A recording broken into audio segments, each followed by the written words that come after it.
Imagine this. You're standing in front of a mirror. The glass is clean, flawless, yet the reflection staring back at you feels strangely foreign. It's your face, your eyes, your mouth.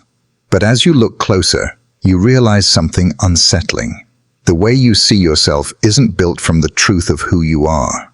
It's built from words, little phrases you've been whispering, mumbling, or thinking for years.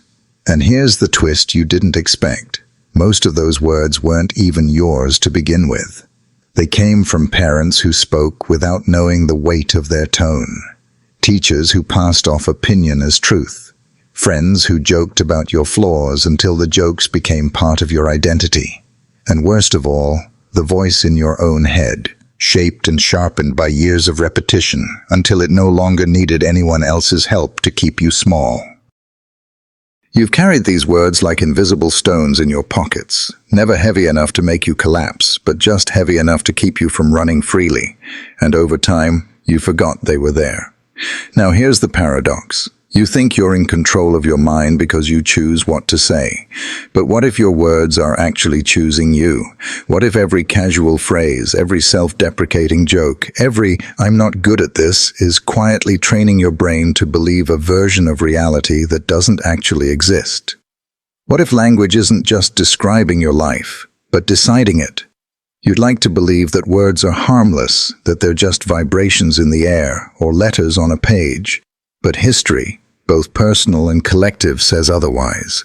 Wars have been started with words. Revolutions have been fueled by them. Lovers have been bound or broken by a single sentence.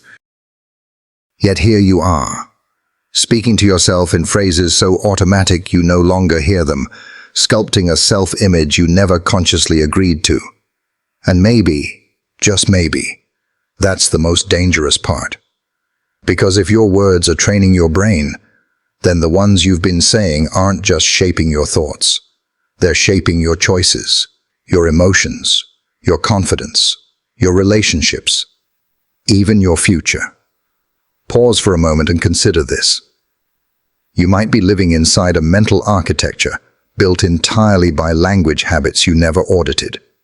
You are the architect who forgot they were building. Now think of the times you've said things like, "I can't handle this. That's just the way I am. I'm such an idiot." They feel harmless, maybe even a bit humorous. But each time you repeat them, you are rehearsing weakness, permanence, and inadequacy. And your brain, obedient, loyal, and utterly literal, takes notes. It wires itself to match the commands you're giving it. That means every throwaway comment is a neural seed, and seeds, given enough time, always grow. Here's the cruel irony. The phrases you casually repeat are often the ones that become self-fulfilling. You plant "I'm bad with money," and years later you still are. Not because you're doomed to be, but because your brain has been training under that belief, like an athlete practicing the wrong moves. And here's the crueler part. This is happening even when you know better. You can read self-help books, attend workshops, meditate, journal, yet if the phrases you speak each day contradict your higher goals, your language will drag you back into alignment with your words, not your aspirations. That is the paradox. You may believe your thoughts shape your words, but in truth, your words are constantly reshaping your thoughts. So here's the great question, the one that should make your stomach tighten and your pulse quicken. If your brain is learning from your language every single day, what have you been teaching it? And if you realized, truly realized, that some of your most familiar phrases are sabotaging you, could you even stop saying them? Or would you cling to them because they feel like part of who you are? That is the unsettling truth we must explore. Some of the words you use are not descriptions of reality. They are designs for it. And until you learn to recognize them, you will keep building a life that matches the limits you speak aloud. You don't need to change your entire vocabulary overnight, but there are certain phrases, deeply ingrained, deceptively harmless, that are quietly undermining you every single day.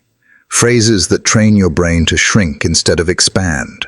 Phrases that must be retired, not because they're offensive to others, but because they are offensive to your potential. The question is, will you recognize them in time? Because once you do, you can't unhear them. And that's where the real change begins, which means our next step is to dig beneath the surface, into the psychological and philosophical roots of why these dangerous little phrases exist in the first place, and why you keep saying them. The problem is older than you, older than your family, older than the language you speak. It began long before you were born, before your parents learned to talk, before your culture had its current customs. It began when human beings first realized that words could do something far more dangerous than describe the world. They could define it. From that moment, language became the most powerful form of architecture. With it, we could build cathedrals of meaning or prisons without walls. And here's the danger. We are almost never aware when we're locked inside one of these prisons, because the bars are made of familiar phrases.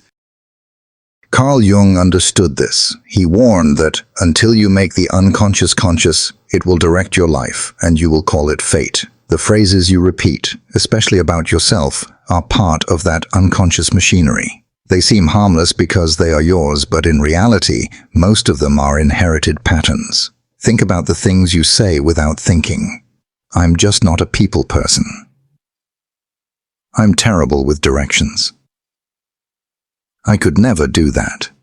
Did you choose these beliefs, or were they passed down through comments, jokes, and labels others applied to you? Over time, your mind absorbed them, the way a child absorbs an accent, automatically, without consent. Friedrich Nietzsche once wrote, "We are unknown to ourselves, we men of knowledge." He wasn't speaking only of scholars. He was pointing at the fact that human beings walk through life with an inner script they never read in full. That script is made of language habits, old codes installed by family dynamics, cultural norms, and personal insecurities. Here's the insidious part. These codes don't just sit in your brain like dusty files. They run in the background, shaping perception itself.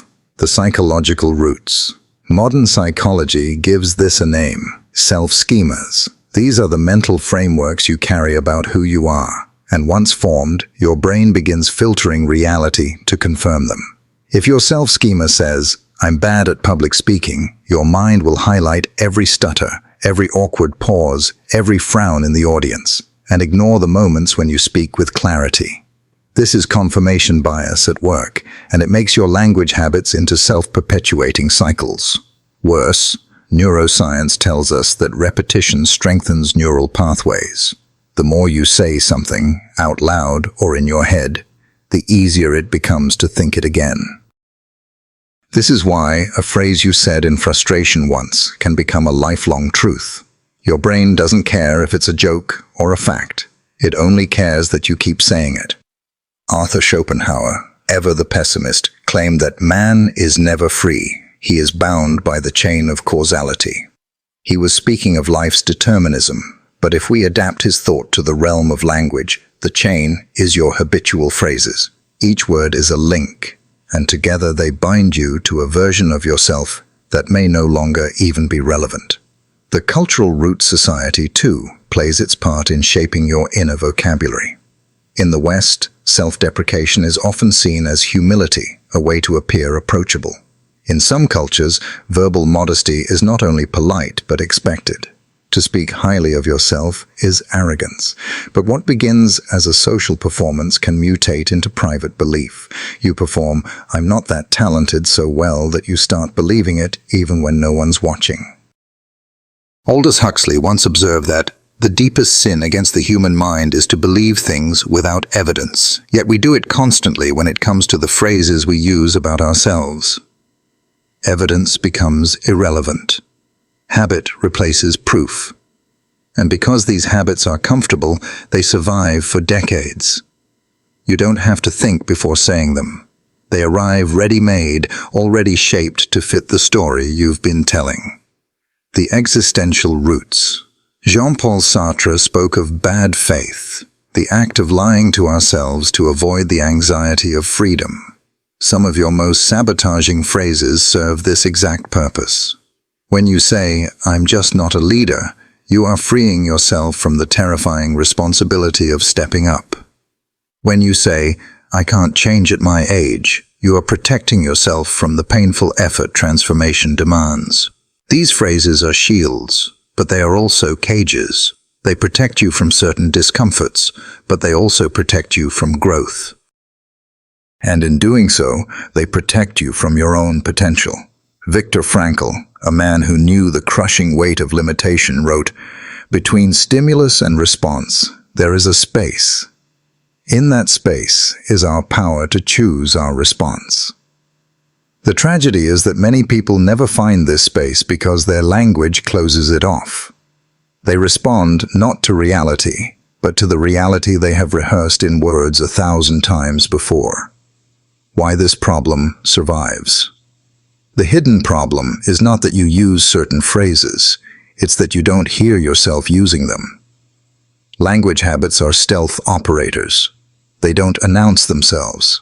They blend into your personality, your humor, your way of just being honest. And that's why it's so hard to change.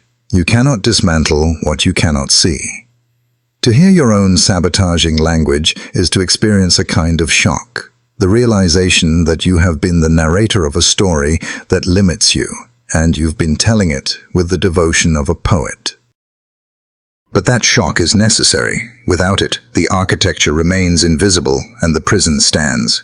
We must then begin looking at what happens when these phrases are left unchecked, when they run not for months, but for decades. Because while they may feel small, their consequences are anything but. And that's where we must go next. Imagine a drop of dark ink falling into a glass of water. At first, it swirls in thin, delicate threads, barely visible if you don't look closely. But given enough time, without any new water being poured in, the entire glass turns murky. This is exactly how the wrong phrases, seemingly harmless, casually spoken, spread through your mind. They don't shatter your life overnight. They don't arrive with sirens or alarms. They just seep, quietly, invisibly, until the entire way you see yourself and the world has been tinted. You wake up one morning and realize you've been living in a version of reality where the limits you speak have become the limits you obey. The first consequence: shrinking the map of possibility. Every time you say, "I can't," you erase a road from your mental map. The world shrinks, not physically, but psychologically. Neuroscientists call this learned helplessness. It's the phenomenon where, after enough repeated failure or limitation, real or imagined, you stop even trying. Your brain decides it's safer to stay put than to explore. It's not that you couldn't have succeeded, it's that you never gave yourself the permission to attempt. And over years, this leads to an internal geography that is painfully small. What's terrifying is how invisible this is in daily life. You don't see the roads you've erased, you only see the same small territory you always travel, and you assume it's the whole world. The second consequence: identity fossilization. A phrase repeated long enough becomes not just a belief, but an identity. When you say, "I'm bad with people," for years on end, it doesn't stay a description of certain moments. It becomes a label you wear like a badge. And here's the trap. Once your identity is tied to the phrase, any attempt to change feels like self-betrayal. You can't imagine walking into a room confident, not because you physically can't, but because it violates the truth you've been telling about yourself. The brain, wired for consistency, resists anything that challenges its established self-image. Psychologists call this cognitive dissonance. If your actions and your words don't match, one of them has to change. And for most people, it's easier to keep the words than to risk the discomfort of new actions. The third consequence: self-sabotage in motion. Language doesn't just shape thoughts, it shapes behaviors. When you've told yourself, "I'm terrible at managing money," you're far more likely to make poor financial choices. Why? Because the brain aligns behavior with identity. Acting responsibly with money doesn't feel like you, so unconsciously you steer back toward the habits that prove your words right. This is the Pygmalion effect in reverse. Instead of high expectations leading to better performance, your low expectations create a self-fulfilling prophecy of failure. It's not that you lack intelligence or skill, it's that your brain is trying to maintain narrative coherence, even at the cost of your success. The fourth consequence: relationships bent out of shape. Your language habits don't just live in your head, they bleed into the way others see you. If you constantly describe yourself as unlucky, people start to expect misfortune around you. If you say you're hopeless in relationships, partners unconsciously lower their expectations or avoid deeper commitment altogether. Worse, your words give others a script for how to treat you. When you consistently position yourself as the one who can't, you invite others to take control, make decisions for you, or assume you're incapable. And the longer this dynamic lasts, the harder it is to undo. People become invested in the version of you that matches your own limiting language. The fifth consequence: a brain rewired for limitation. Neuroplasticity, the brain's ability to change, is a double-edged sword. It can work in your favor when you speak words of potential, but it works against you when you speak words of constraint. Every time you repeat a limiting phrase, you strengthen the neural circuits that make it feel true. Eventually, even when evidence contradicts it, your brain filters out the contradiction to protect the established pattern. This is why people can achieve something once, but still insist, "That was just luck, I'm not really capable." The brain refuses to update because the words have dug too deep. The silent accumulation. One phrase here, another there. It doesn't seem like much. But over years, these phrases accumulate into a psychological gravity that pulls every choice, every emotion, every ambition back to a narrow range. It's the person who doesn't apply for the promotion because people like me never get that. The artist who stops painting because I'm just not that creative anymore. The parent who never travels because I'm not adventurous. In each case, the limitation isn't reality, it's a linguistic habit. The philosopher Søren Kierkegaard once wrote about the sickness unto death, not physical death, but the slow dying of the self when we live in denial of who we could be. Every phrase you repeat that shrinks you is an act of erasure.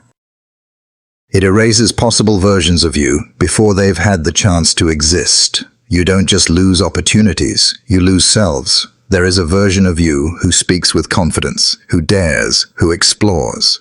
That version is real, not in the sense of existing now, but in the sense of being possible. But every time you say, "I can't," you place another brick in the wall that keeps that version of you forever on the other side. And the worst part? You might never realize it happened. You might live an entire life thinking you just weren't meant for certain things, never suspecting that your own words were the architect of that fate. Language is not static. It's an active force, sculpting you in every conversation, every private thought, every sigh under your breath. If you let the wrong phrases run long enough, the shaping becomes so complete that you forget you were ever soft clay, which is why awareness is not enough. Once you see the prison, you must choose to dismantle it, or it will solidify into the very ground you walk on. And dismantling it requires more than just thinking positive. It requires a rebellion against the linguistic autopilot that's been running your life for years. The rebellion begins when you recognize the enemy, not as some external force, but as the phrases that sound most like you. Which brings us to the turning point. How do you actually break free? How do you retire the phrases that have been part of your identity for so long without losing yourself? The answer is both counterintuitive and radical, because it requires unlearning the most familiar part of yourself. The moment you realize your own words have been holding you hostage, something shifts. It's not a gentle shift, it's jarring, like catching sight of yourself in a reflection you didn't expect, realizing you've been walking slightly hunched for years without noticing. But awareness alone is not the rebellion. Awareness is just the spark. The rebellion begins when you decide, truly decide, that the phrases you've been using to narrate your life are no longer acceptable. Step 1. Identify the enemy disguised as a friend. Here's the paradox. The most dangerous phrases are the ones that feel most true. I've always been this way. I just know my limits. It's not who I am. These phrases masquerade as self-awareness, but they're often self-protection in disguise. They've been with you so long that they feel like personality traits, when in fact they are survival strategies. Your first act of rebellion is to catch them in the act. This means listening to your own language with forensic precision. Don't try to change it yet, just record it. Notice the phrases you repeat when you fail, when you're afraid, when you're embarrassed, when you're asked to try something new. You will find patterns. And once you see the pattern, you can no longer pretend it's just how you talk. Step 2. Disrupt the neural pattern. Neuroscience offers both the problem and the solution. Neural pathways strengthen with repetition, but they also weaken when unused. This means you don't have to fight a phrase forever. You just have to stop feeding it. The rebellion is not in replacing every negative phrase with a positive one overnight. That's too jarring, too artificial. The rebellion begins with disruption. Instead of saying, I can't do this, you pause and say, I haven't done this yet. Instead of saying, I'm bad at this, you say, I'm learning this. These are not affirmations in the shallow, pasted-on sense. They are alternative truths that your brain can accept without triggering its defenses. Over time, this slight redirection weakens the old pathways. The phrase that once came automatically begins to feel less natural, less reflexive. And that's when you know you're breaking the loop. Step 3. Create a language of expansion. You cannot simply delete phrases from your vocabulary. Nature and the mind abhors a vacuum.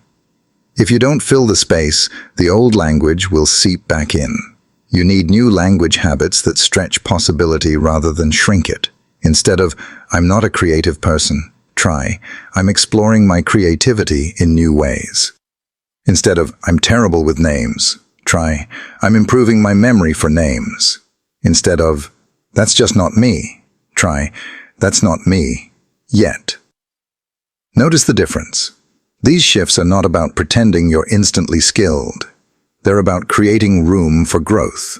This is what I call possibility framing, phrasing things so your identity can expand rather than contract. Your brain responds to possibility framing because it doesn't feel like a threat. It feels like an invitation. Step 4. Practice linguistic resistance in real time. The rebellion isn't just private, it happens in public moments too. When someone jokes about you being the shy one, you resist the urge to laugh along. Instead, you counter softly but firmly, I used to be more shy, but I've been speaking up more lately. When a coworker says, you're just not a numbers person, you resist agreement and respond, I'm getting better with numbers. Been practicing. At first, these corrections will feel awkward, maybe even arrogant, but over time they become declarations, and declarations have power. You are showing both yourself and the world that your identity is not a fixed artifact. It is a work in progress. Step 5. Borrow bravery from the past. History is full of people who dismantled the linguistic cages others built for them. Consider Nelson Mandela, who spent 27 years in prison, but refused to adopt the language of defeat. His words, even in confinement, were of purpose, dignity, and eventual victory. Or Helen Keller, who could have embraced phrases like, I can't, with perfect justification. Instead, she chose language of agency. Life is either a daring adventure or nothing at all. Your rebellion draws power from these examples. Each time you replace a limiting phrase with one of expansion, you're joining a lineage of human beings who refuse to be narrated by small words. Step 6. Make it costly to revert. One of the reasons language habits persist is that they are free. They cost you nothing in the moment. You need to reverse that. You can do this by making an agreement with a trusted friend. Every time you catch yourself using a limiting phrase, you owe them a small penalty, $1, a coffee, a chore. This turns awareness into accountability. The cost creates a micro pain that discourages old habits from slipping back in unnoticed. Step 7. Anchor new phrases to physical cues. Your brain remembers better when you involve the body. Pair your new language with physical anchors. Touch your watch when you say, "I'm learning this." Step forward when you say, "I'm ready to try." Look upward when you say, "I'm improving."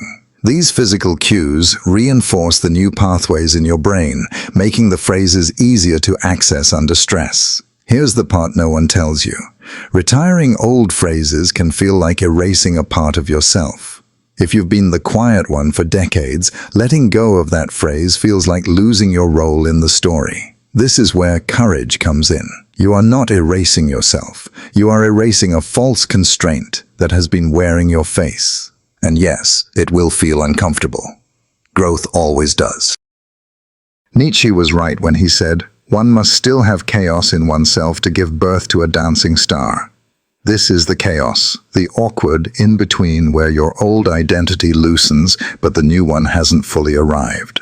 The world may not applaud when you swap "I can't" for "I'm learning." Your friends may not notice when you stop laughing at jokes about your flaws, but inside, your neural architecture will be changing. And eventually, you'll wake up one morning and realize something stunning. The phrases that once came automatically have been replaced by ones that lift you instead of sink you. That's when you'll know the rebellion has succeeded, not because you've memorized motivational slogans, but because you've reprogrammed the language engine that drives your reality. And once that engine is yours again, the final realization becomes possible, the one that will change not just your words, but the way you exist in the world. There comes a moment, if you've been doing the work, when you realize something unsettling. The rebellion wasn't really about changing your words. That was only the doorway. The real revolution was about reclaiming authorship. Because here is the truth, you can no longer unsee. You are not just a character in your life story. You are the one holding the pen. The language you've been using all these years has not been a passive record. It has been the script. And now that you see it, you cannot pretend the script writes itself. This is the ultimate truth. Every phrase you speak is a vote for the reality you will live in tomorrow. It sounds simple, almost too simple, but it is devastatingly precise. You have been voting every day, with every casual comment, every sigh, every private mutter in the dark, and the universe, whether you frame it in terms of God, psychology, or physics, has been answering, faithfully delivering the world your words instructed it to build. For most of your life, you have mistaken language for a mirror. You thought your words simply reflected who you were and what was happening. But language is not a mirror. Language is a chisel. Every "I can't" carved away possibility. Every "I'm not that kind of person" chiseled your identity into something more rigid. And every "that's just my luck" etched patterns into the way you expected life to treat you. The mistake wasn't that you spoke negatively. The mistake was that you forgot you were sculpting something permanent with each repetition. When you finally grasp this truth, the ground beneath you changes. Suddenly the stakes of everyday conversation become enormous, not because you must police every word, but because you understand the creative force each word carries. A casual complaint is no longer just venting. It is pouring cement around the very thing you wish would change. A joke at your own expense is no longer harmless. It is reinforcing a blueprint your brain will build to match. And in that moment, you realize something extraordinary. You can reverse it. You can take the same chisel and carve something new. Here is where philosophy returns to meet you. Sartre was right. Freedom is terrifying. The moment you accept that you are the author, you lose the luxury of blaming the script on anyone else. It was never your parents' words alone. It was never just your teachers, your culture, or your circumstances. It was you, taking their words, repeating them, making them yours. This is not a condemnation. It is a liberation. If you built the cage, you can dismantle it. But here's the paradox. This freedom is heavier than the cage ever was. Because now, every word you speak must answer a question. Is this a vote for the reality I want to live in? To live in this new authorship, you must be willing to lose something, sometimes someone. When you stop using the phrases that once defined you, people who were comfortable with the old you may feel unsettled. Friends who liked the self-deprecating you might miss the ease of laughing at your expense. Family who relied on your "I can't" to keep you predictable may resist your change. You will lose the old comfort of fitting neatly into the role your words had scripted, but you will gain the discomfort and the power of becoming someone new. Here is the deepest, most haunting question. If you spoke only as the person you want to become, how would your life change? Not as an act of performance, not pretending, but choosing language as if your future self were already speaking through you. Would you still say, "I'm not good at this"? Or would you say, "I'm mastering this"? Would you still say, "I can't handle pressure"? Or would you say, "Pressure sharpens me"? Would you still say, "That's just who I am"? Or would you say, "I'm still becoming"? When you speak as your future self, you create the neural and emotional conditions for that self to emerge. This isn't mystical, it's neurological. The brain learns by simulation. When you speak in alignment with your future, you are rehearsing it into being. Once you know this, you cannot go back. You will hear limiting phrases everywhere, in your own mouth, in others, in songs, in headlines. And every time you hear one, you'll feel the subtle tug. Is that a reality I want to help build? Some days, you will still slip. Old phrases will rise like weeds through concrete. But now you have the blade to cut them. Picture yourself a year from now. You're sitting somewhere, maybe in a cafe, maybe in your own home. Something small happens, a challenge, a surprise, an opportunity, and without thinking you respond in a way that shocks you, not with fear, not with resignation, but with a phrase that opens the moment instead of closing it. And you'll realize the rebellion worked. The glass is no longer murky. The roads on your map have reappeared. And then you'll remember the day you first noticed the prison, the day you realized the bars were made of words, and you'll understand why that moment was the true beginning. Because here's the final truth. You were never your words. You were always the one choosing them. And now, you will choose differently. The pen is still in your hand. The script is still unfinished. And every phrase from this moment on is another line in the life you are finally free to write.